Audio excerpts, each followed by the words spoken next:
Good evening, ladies and gentlemen. Thank you very much for tuning in to this episode of Just Another Tinfoil Hat. I'm your host, Zelia Edgar.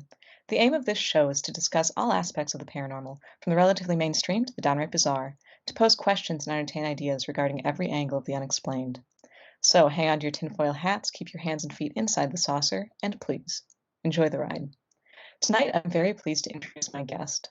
Wild Trees is a biologist who studies the paranormal. He has a degree in biology, has published research in a peer-reviewed journal, co-written a college science lab manual, and has had extensive field research experience in Texas, Colorado, Alaska, Montana, Wyoming, and Arkansas. He specializes in animal behavior, experimental design, and microbiology. So, Wild Trees, welcome to the show. Thank you very much for appearing as a guest today. I'm beyond excited to be here, and I can't wait to get started. Awesome, awesome. Well, before we really start, people are always asking me, where did you come up with the name Just Another Tinfoil Hat? And I have to ask you, because I'm guessing here that Wild Trees is a pseudonym. Am I correct in that, or is your name actually Wild Trees? Yes, yeah, it is a pseudonym, and it was done out of necessity, really. So mainstream science and academia does not take any part of the paranormal seriously, and very quickly they turn to ridicule and blacklisting people. So out of necessity, I had to come up with something to call myself, so that I'll stop there. This is all about secrecy, so I won't say anymore. Okay, okay. Yeah, no, I have to tell you, I absolutely love it. It's just a fantastic, I don't know, very evocative kind of title, I guess you could say. So, any particular background for that, or just sort of divine inspiration? Yeah, so yeah, it wasn't a big moment or anything. It was such a non-moment that I don't even remember when it happened. I had to come up with a pseudonym, and it just popped in my head, and it just sounded good. And I don't even think about it too much nowadays, but I do like I just like it. I'm like, it's good. Let's go with it. It definitely is, and, it's very true and, very unfortunate what you said about how the scientific community really does kind of just, I mean, blacklist the paranormal. It's very, very unfortunate, and I guess I've read a lot of different, views on why exactly that happens. I guess from your standpoint, as someone who has been in the field of biology, what's your reasoning there, as to why it really just, is such an anathema? Yeah, no, I have a pretty straightforward answer. So it involves a few steps, but I think we could get there. I'll make it fun. I'll tell some jokes along the way. All right, all right. Okay, so let's say a big discovery comes out, okay? There's a certain disease going around, and a certain vaccine was just created for it, okay? Mhm. And we all found out about it. It's a huge discovery. We know about it. So where do we get to that point, Because that's what we want to happen with paranormal. We want a scientist to, release that news and for everybody to accept it. And that has not happened for any aspect of the paranormal, okay? Yeah. So that kind of discovery comes from either a government agency, which is like USDA. I'm talking about America here. Mhm. USDA, maybe the CIA. It could come from them. They have research laboratories in the government. It could also come from a private company like SpaceX or Microsoft. Okay, they're also private. Um, or it could come from academia. Okay, this is the universities. Universities are an outlier because the whole reason why a university exists is to make the information public. There is no incentive to keep it private. So everything that comes out of an academic university, which is where my realm is from, it has to be published. I mean, your goal is publish or perish. It's like you have to publish your research, and that's good. Okay. Yeah. So let's say paranormal research has been conducted, which I think it has, in the government and in a private industry. They have no incentive to release that information. They don't. It belongs to whoever paid for it. Okay. So you and I are never going to find out about it. So mainstream scientists are not going to find out about it. This is all about who knows what information. Okay. Oh, yeah. So if you're with me so far, viewers, listeners, uh, so that leaves the academic world. Really, they have to do the research, and you have to publish it for it to become accepted. Okay. Now, the thing about these research projects, having lived in this world, is that a single research project can cost tens of millions of dollars. It could take several years, and it was going to take collectively several hundreds of hours of work, hard work to get that done. Okay, Oh, yeah. so this costs money. Okay, so where do universities get the money? And they actually have to get it from grants, from research grants. So this is really why there's no paranormal research. Okay, the people that offer the grants a lot of times in the United States, it's the National Science Foundation, which is a government-funded, tax-funded organization that gives out research grants. But there's other organizations that do it. But these organizations, they stipulate what the money is used for. Okay, Ah, so okay. none of them are offering money for paranormal research. Okay, so this is where the cycle starts. So they're not offering research, so nobody's going to do it because there's career-wise, there's no motivation. It's expensive, and if nobody's doing it, then it's going to remain stigmatized, and that's really all there is to it, from my perspective. Man, well, that is definitely a straightforward and, unfortunate answer. And, I think it's interesting too, kind of what you mentioned about how, anyone who may possibly, like government agencies or whatever, who may possibly be doing this research really doesn't have a reason to put it out there. It reminds me of one of Jacques Vallée's statements in Messengers of Deception, where he had been speaking with a friend who had some connections to government authorities, and the guy said, "Well, flying saucers are not a scientific issue; they're an issue of intelligence, military or governmental or whatever." Yeah. So that's a very intriguing kind of subset, I guess, of that statement too. But yeah, no, so too, I have to tell you, and I know we spoke about this a little bit before the show, but just the fact that your background is in biology, and I've listened to several of your podcasts and, heard many of your ideas kind of on paranormal phenomena, especially cryptids. And I am very much reminded of Ivan T. Sanderson. So I just wanted to say that real quick before we got started here too, because Sanderson is kind of one of my idols, even though I've deviated a little bit by from some of the things that the conclusions he came to, but just the way that he did have a background in kind of naturalism and things like that, it's a major league reminder. So yeah, I thought I'd just mention that before we got started here. Yeah, and I'm gonna have to. I had no idea about uh, Ivan, Ivan T. Sanderson. I'm sorry, my cat was like looking at me, and I blanked out for a second. Okay, Oh, so so I found out. dude, cats take precedence over anything. So Yeah, sorry, go on. so I found out about his work through you and your videos, and yeah, they opened my eyes. I had no idea there was another person in this field of biology. And from everything you've told me and all his ideas, he sounds like a to the T biologist. The ones I have mentored me, or the ones I've worked in collaboration with. And to me, it's so fascinating that here's like a guy, like dyed in the wool ecologist, biologist, super academic, and he's having these ideas. But of course, something you mentioned is that he's a little pedantic about it, as some scientists tend to be. He gets lost in the weeds, and it's Oh, easy for a novice to maybe not keep up. But I have to read him, and I think I found like an academic brother in arms, perhaps. yeah, by the end of Uninvited Visitors, I mean it's fantastic because the thing is he had a strong background. You can kind of trace almost the biological logic behind his arguments. But there's this one point in Uninvited Visitors where he reasoned that potentially UFOs could indeed be like these giant amoeba ships piloted by other extraterrestrial biological life forms.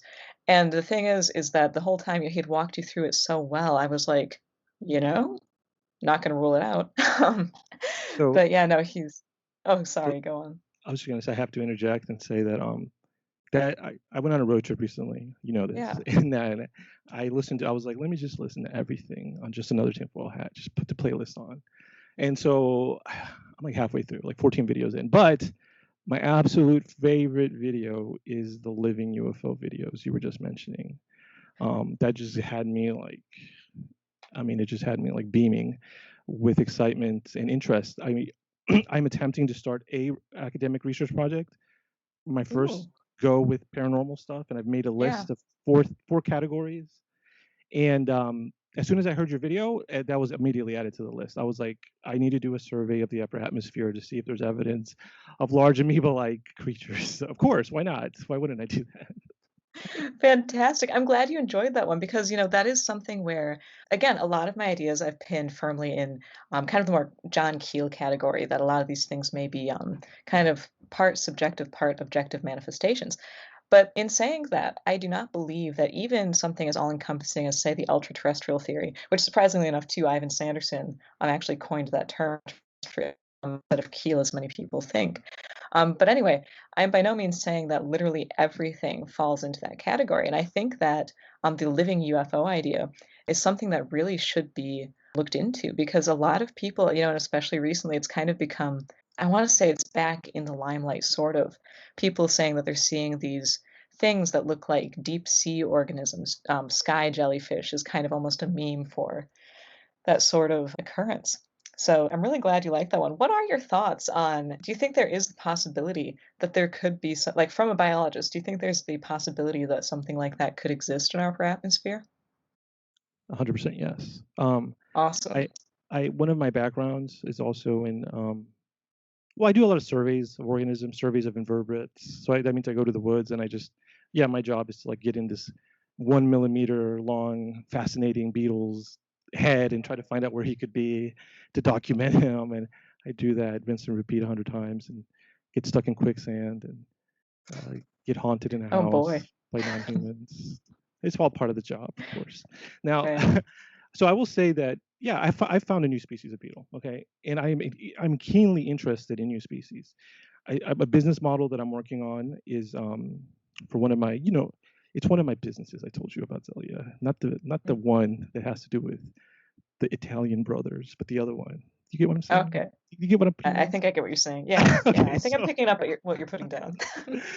okay, so that business, that other one of my ideas is like I'm going to do a massive survey of new species, and I know where to look. It's mostly invertebrates, like sky amoebas.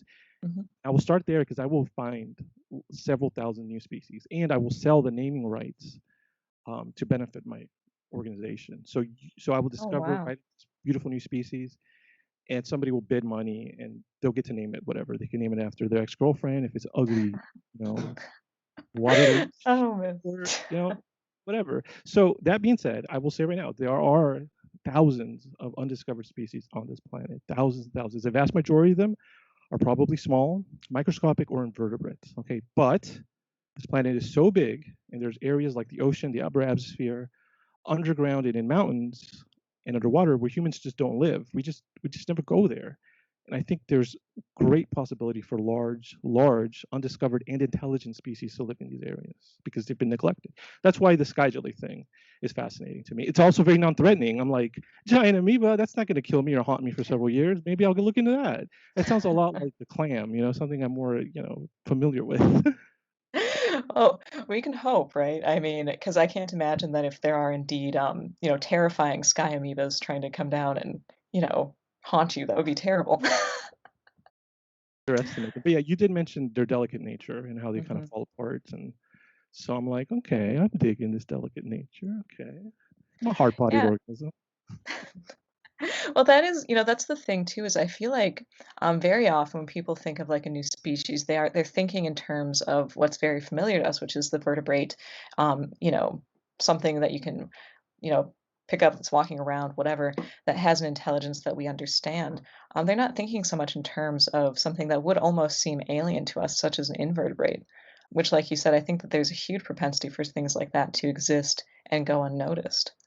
I know too, the other thing that I find really intriguing, is like the intelligence of cephalopods, like the octopus, how Yes. they're supposed to be so extremely intelligent. And if you just carry that a little bit more, because again, one of Sanderson's other books, Invisible Residents, he postulated that possibly there may be some sort of advanced race living in our oceans. And, while that does sound very fanciful, I'm sure on the face of it, all of a sudden then you have these um, entities like such as the octopus with such an advanced intelligence, and they seem so alien to us. So I guess I'd like to get your thoughts just kind of on that whole can of worms. Yeah, absolutely. So I think that's a great idea. And I think the idea that there could be a hyper advanced civilization of animals living in our oceans, it's highly possible. So this plays into, I'm going to give you one of my core beliefs that has remained unshaken for a few years in regards to the paranormal. And I'd really love to hear your thoughts. So, Yeah, sure thing. and so it plays right along with what you asked me. So one of my core beliefs is this. Let me lay it out. Okay. I hypothesize that this planet um, is visited by um, intelligences that are more intelligent than humans, that are more intelligent than humans. They are extremely technologically advanced. They are also they've been here for a long time, and they are also incredibly deceptive about their origins, their true appearance, and their true agenda or objectives. Very, very non-trustworthy. And that's basically it. I'm not really getting into details. I don't know where they came from.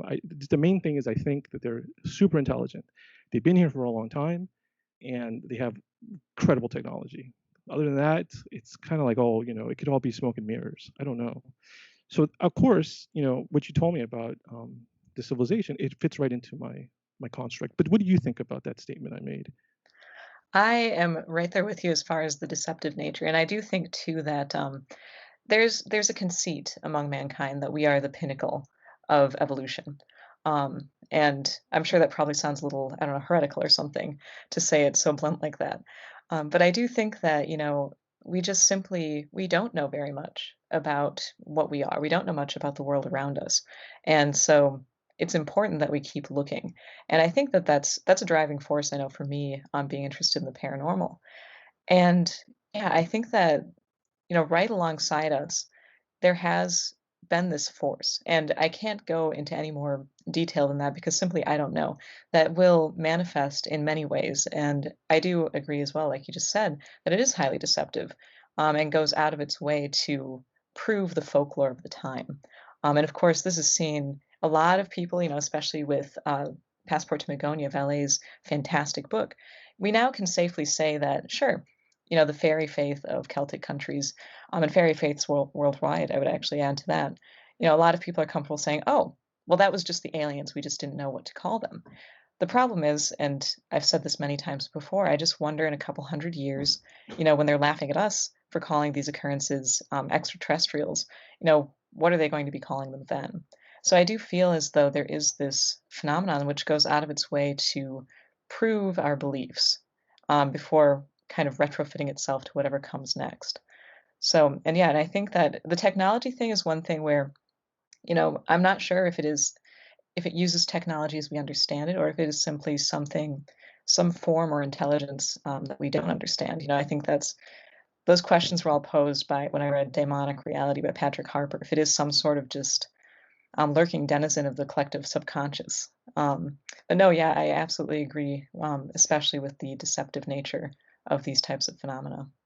Right. Well, thank you. Thank you for that. And thank you for your thoughts. Yeah, the deceptive nature is one, I think, also a key to studying the paranormal Hmm. and in constructing paranormal research methods. This is something that does not happen with sea cucumbers. Okay, Yeah, like they are not deceptive, yeah. So you don't have to account for that. But if you're going to study the paranormal, then in effect, you have to become maybe twice as deceptive as the paranormal subject you're studying. Well, that's something that occurs to me when I read John Keel's work. So, of course, everyone probably knows that I am a massive fan of John Keel, um, and can't really go one show without mentioning him somewhere. Um, and that's the thing that I feel like he really carried kind of into studying this phenomenon is that he sort of maintained, like you can tell that he took everything very seriously, but he maintained this very dry, tongue-in-cheek, almost humor as he went through these investigations. And I think that in a way, you kind of have to have that. You almost have to embody that trickster element in yourself when you are dealing with these phenomena. Yeah, that's really great. Wow. Yeah. That makes a lot of sense. I'm familiar with. I listened to the audiobook version of Mothman Prophecies, and it is Mm, yeah. incredible, very incredible. I will say one thing, just one little thing that sticks out. I remember he talked. I think this is what I think happened. I think there was a flap in West Hmm. Virginia during this time, just a paranormal hotspot. Apart from that, I'm not sure what else was going on, but Yeah. he just happened to be there at the right time. He mentioned like one chapter where he said there was a lot of Asian looking people around. Maybe he Hmm. speculated there were men in black. And I remember just laughing to myself, being like, I think it's just a bunch of tourists on vacation from Asia, just walking around. uh, but and what do you think about the movie? I don't know. You love Keel so much, it's so close to your heart. I don't know, but I love the Richard Gere movie. Oh my gosh. I have to admit, I watched the movie Mothman Prophecies before reading the book, Okay. which is crazy. But no, I had read a Keel book, The Complete Guide to Mysterious Beings, way back when I was a kid. I had no idea who John Keel was. I didn't know it was any different than any other cryptozoology book because that was my thing at the time was strictly cryptozoology. And so I just, forgot about it. And then years later, I watched the Mothman Prophecies movie. And this was after, again, probably just a decade of, I would hear about the Mothman as a strictly cryptid affair, in just random, like, compilation books of different cryptozoological encounters. And so I watched the movie and I thought to myself, oh, well, they obviously exaggerated this. I'm sure this is a lot crazier than what went on. I know Yeah. it's laughable because then I promptly got the book and I'm reading it and I'm like, oh, I was so wrong. The book is just the actual truth of the events which transpired there. It's just so much more sprawling and nonsensical, and terrifying. And I will say though that the movie did a very good job capturing kind of the overall vibe of Yeah, the that's book. that's So, exactly what I think. I was like, yeah, the spirit of the book is there, oh yeah, and they kind of had to make it contemporary. I get it. Like they could have done it. They could have done a literal translation, but they went a different direction. And I think they pulled it off. yeah. I mean, to do a literal, pretty much copy of the book, you would have to have like a series or something. I mean, that would be fantastic It's if an like, HBO miniseries. yeah. No, that would be fantastic. I mean, if they, really did it justice. But, the thing is, too, is that as with real life, so often, so much just wasn't accounted for. There was no tidy end really to the phenomenon. So that would be the kind of tricky part. Oh yeah, very anticlimactic. Yeah, Yes. but I was meaning to ask you too. I usually start off on my interviews, but I got just super caught up in all this other stuff. So, what really started your interest? And with this, it's kind of a two-part question in biology and the paranormal. Okay, good question. I think innately, as I was a really little kid, I was just drawn to animals. Any Oh animal. yeah. Just like I'm from Texas. And I was really little. We went to an area that had horned lizards, which Oh are wow. they look like little dinosaurs. And I remember Yeah. I was a little kid. They were everywhere, and I would just pick them up in my hand. I'd be like, "This is a mini dinosaur. Like, what's happening?" And so I was just drawn to these animals a lot. And I think, and then what happened a little bit later? I was still a little kid. There was this storybook that I found in a closet, and I was very little. I might have not even been in school at that time. But then I opened the book, and it was an illustration of a dragon. And this is the first time I ever saw anything resembling a dragon or a dinosaur. And I was like awestruck. I was like, what is going on here? And I remember that incident like stuck in my head. And then that dragon thing actually quickly translated to dinosaurs because Oh yeah. I think I was science driven. I wasn't really fantasy driven. I mean, it just took it to the other level. It's like, here's this Yeah. crazy thing I saw. And then I'm like, they're real? I'm like, what? What's going on here? I went through a dinosaur phase for many, many years when I was a kid, so that's really cool. Um, yeah. No, that it's just funny, yeah, because the same thing happened with me pretty much, except paranormal was always kind of lurking in the background too. Gotcha. But that's really neat though. I mean, that you kind of had that drive from such a young age to be interested in biology is just really cool. So then the paranormal, where did that come in? Okay. Yeah, I also have a straight answer for this. I have to thank, this is an unsung hero in the American paranormal community. And the unsung hero is American librarians at school libraries and public libraries because the school libraries, they always had a small in the corner section of paranormal books, maybe Yes. like 10 of them or something. They didn't have to Yes. do that. No. They didn't have to do it, but they did it. Oh my, that's crazy, but it's true because same here. I was interested from a young age and went to the school library, went to the, just town library, and yeah, they always have just a sliver of paranormal books. So anyway, go on. I'm sorry. Yeah, and so I remember I just have so many memories with those books, I guess. Like one of my favorite things would be just to get a stack of them, go to the library. Okay, look, I was a bad kid. Arguably I'm still a bad kid today, but I was definitely a bad kid, and I was such a nerd. I would skip high school to stay in high school just to spend all day in the library reading paranormal books. Like that is how I skipped high. I just kind of want to learn about algebra. What's going on here? So yeah, I've had so many memories of just reading those books over and over again. And then I would go to the skeptic section, and I'd be like, well, what does Carl Sagan have to say about the demon-filled world? And when I was really little, I remember I got a note from my teachers like, no more book reports on paranormal subjects. I was like, okay, sure. started. Like Yeah. I I don't know. I had paranormal experiences when I was a kid, but that's not what got me started. It's good because I had paranormal things and I think they were going to happen whether I learned about the paranormal or not. And so at least I had a context Yeah. for what happened. That's really interesting, and, again, it's really amazing because a lot of what you're saying is paralleling, my experiences, becoming interested in the paranormal, as I grew up. But that's really neat too that you had a background with paranormal experiences, but don't really cite that as the origin of your interest. Because I feel very much the same way about mine. A lot of people that, were on my mom's side of the family, I would grow up hearing about these strange things that happened with them, and then, at the same time, I just had this interest in the paranormal. Never connected the two until just recently, and I still don't know if I can really say that that background is why I garnered the interest. It just kind of was there in a weird way. But some of your personal paranormal experiences, I mean, would you mind going into that for a little bit? Yeah, let me see. Yeah, I've had like, oh God. Okay, let me just give you like a little throw it out what's happened to me. Okay, so I've seen an orbital light, which could be classified as a UFO, and I was with a research assistant friend. We both saw it, two witnesses. That was about 4 years ago. I spent a month in a desolate research station in December. Nobody was there. I just needed to get away. Okay, I'll be honest. I just needed to get away, and I spent a month. I hope the part people don't read this or listen to this, but I was there. I had a blast. There was another researcher there. She was staying somewhere else, but every day we would go out and look at clams. I mean, this is one of the most biodiverse areas in the world, and so yeah, I would just like sleep in, wake up, make breakfast, go out in the woods, take pictures. I spent like New Year's Day and Christmas by myself, just going around the woods taking pictures. It was wonderful, but it was so lonely at night. It was incredibly lonely. It was cold. You could see every star in the sky just from the front porch. There was a roach in the bathroom, and we were the only two living things in that cabin.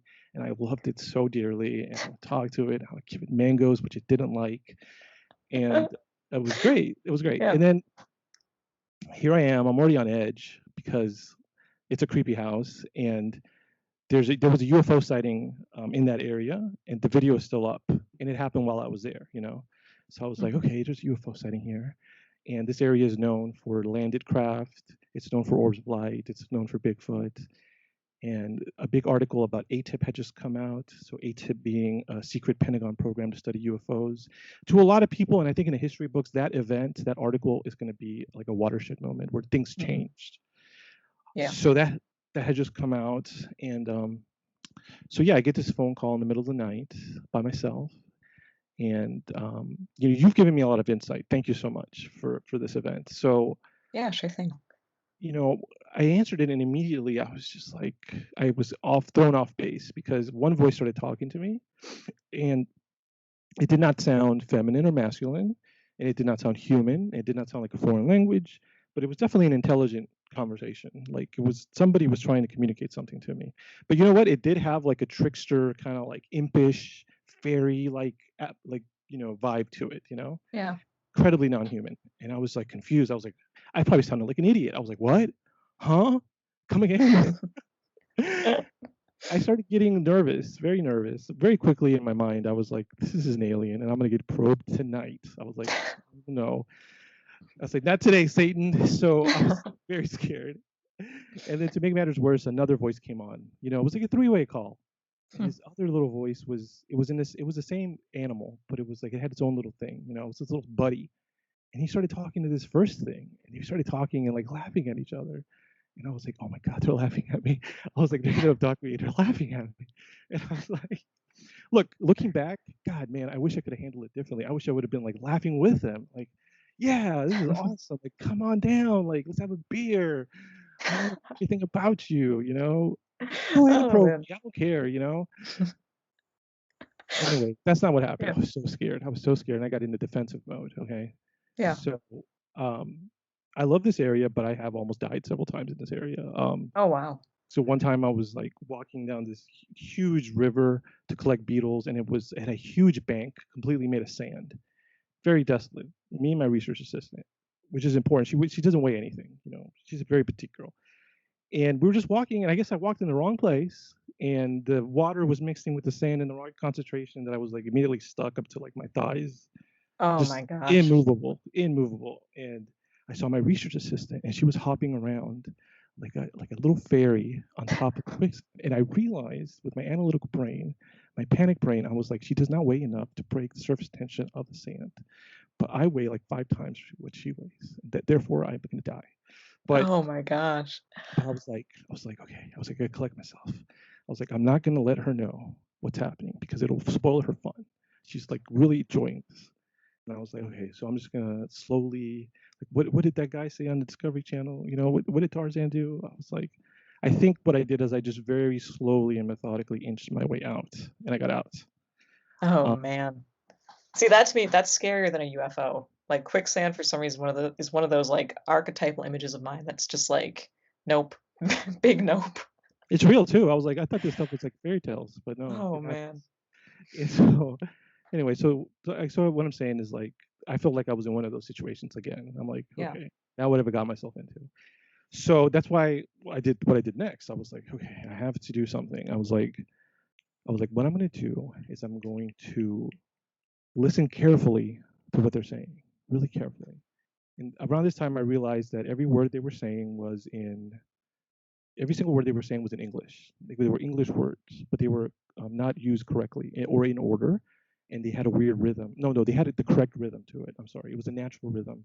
Anyway, I remember the last thing they said, and this is a foggy memory because it happened so long ago. But the closest I can remember to this phrase was, and remember, it was in a weird alien voice. It was like, "Where's the bucket, Leroy? Like, where's the bucket, Leroy?" They were like asking me this. And so what I did is I memorized that phrase. I was like, okay, okay. And I started asking it to them. I was like, turn the tables on you. So I asked them where the bucket was and I called them Leroy. And I got very heated. I opened the door of the house in the middle of the night. It was cold. I did run around the house screaming like a madman, shouting, "Where's the bucket, Leroy?" into nothingness. And I think eventually they just hung up on me. They were like quiet. They were like, "What is this guy doing? He's one of the crazy ones." And they hung up on me and I was like, "I'm not getting abducted tonight." No, sir. Man, that is so weird. And the thing is too is that because we discussed this through Messenger before the show, it really harkens to a lot of, like you mentioned, the very trickster element, which is seen in, classical alien type scenarios, but also with fairy lore and even haunting type scenarios. It's almost like, I mean, like Twin Peaks level, just weird. And it's interesting to me that, it was when you repeated something back to them that the phenomenon stopped. I mean, it's like you found the magic words or something, and Let me that's ask kind of what lets you, away from it or whatever. Yeah, it's almost magical, magical thinking, it's like, say the magic words or something. Yeah. And perhaps that's where my mind went to. Let me ask you this, because there's a little more to the story.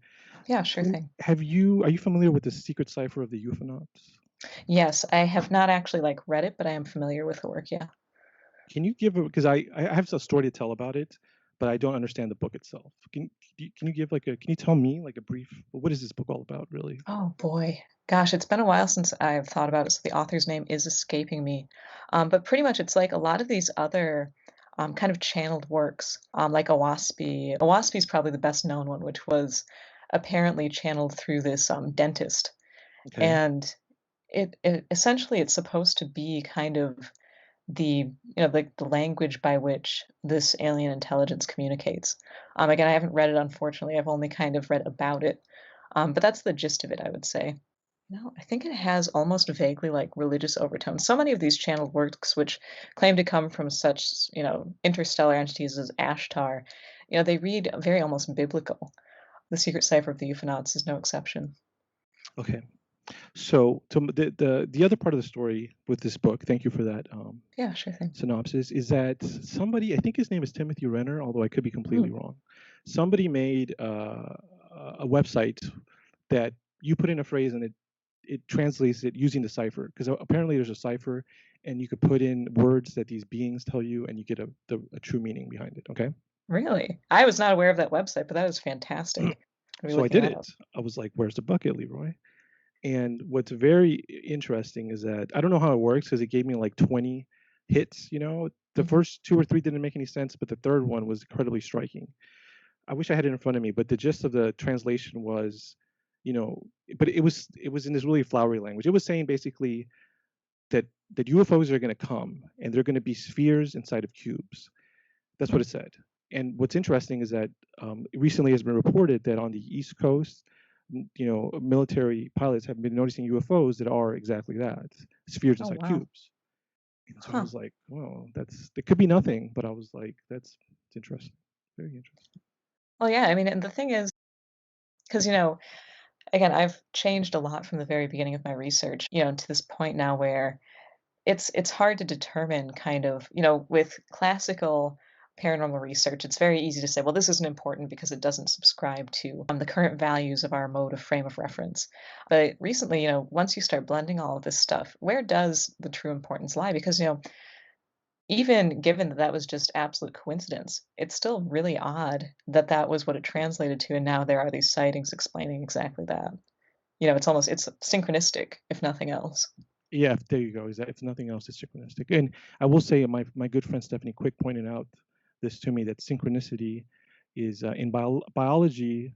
Um, I'm sorry. Oh, no, it's something else. She was talking about liminal places, not synchronicity. That's something else. So I take it back. All right. Well, I suppose since we are already about halfway through our interview here, and we're just going to take a quick break and return with part two of this episode in 2 weeks' time. Unless, of course, you subscribe to my Patreon account, in which case part two will be up as soon as I am done talking here. So, again, we're visiting with wild trees, and see you in 2 weeks.